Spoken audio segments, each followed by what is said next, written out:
the day he was shot. To see it now is still jolting, all polished and presentable without a hint of what happened 50 Novembers ago, belatedly armored and topped and bulletproofed. The tragic Lincoln limousine at the end of the road in the Henry Ford Museum here in Dearborn, Michigan. Matt Anderson is the curator. The 50th anniversary of the assassination has really drawn people to that car for longer periods of time than is usual. To peer into the back seat is to ponder what might have been. Jeez, I mean, I can just see him right there. Yeah, oh, you can, yeah. Totally picture them there. And I think that's what a lot of people do when they come to visit the museum. They'll stand here and just sort of stare in that space and think about what happened. The car, as Kennedy knew it, was not armored in any way, shape, or form. The tires were not bulletproof. There was no bulletproof glass. It did have a removable plastic top, but again, it was just plexiglass. There was no bullet resistance in that material. It's amazing to think of it, but they just didn't anticipate that kind of problem. Codenamed X-100, the limousine, with all its tragic evidence, was flown to Andrews Air Force Base a few hours after President Kennedy's body. They drove it back to the White House. They did. That night? That night, to get it back into the garage to start their investigation. And, wow.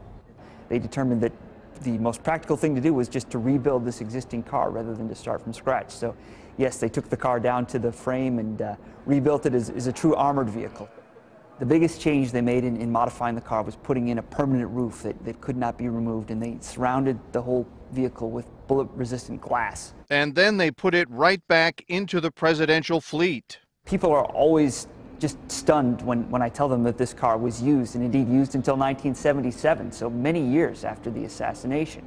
Presidents Nixon and Ford rode in it, as did Lyndon Johnson, who was 2 cars behind Kennedy that day in Dallas. He did use it, though I've read time and again that he was not comfortable riding in this car for obvious reasons, and only did it if he had to. And when he first saw the car, he took one look at that blue and said, no, we're not going to have that. It was just too evocative of the assassination. So they painted it black very quickly, and black it remained. And then President Nixon had requested they actually cut a hole in the roof.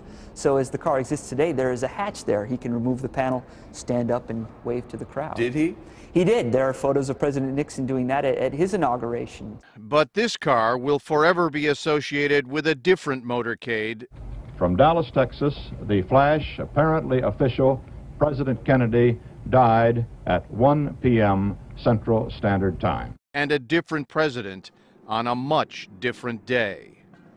Dean Reynolds, CBS News, Dearborn, Michigan.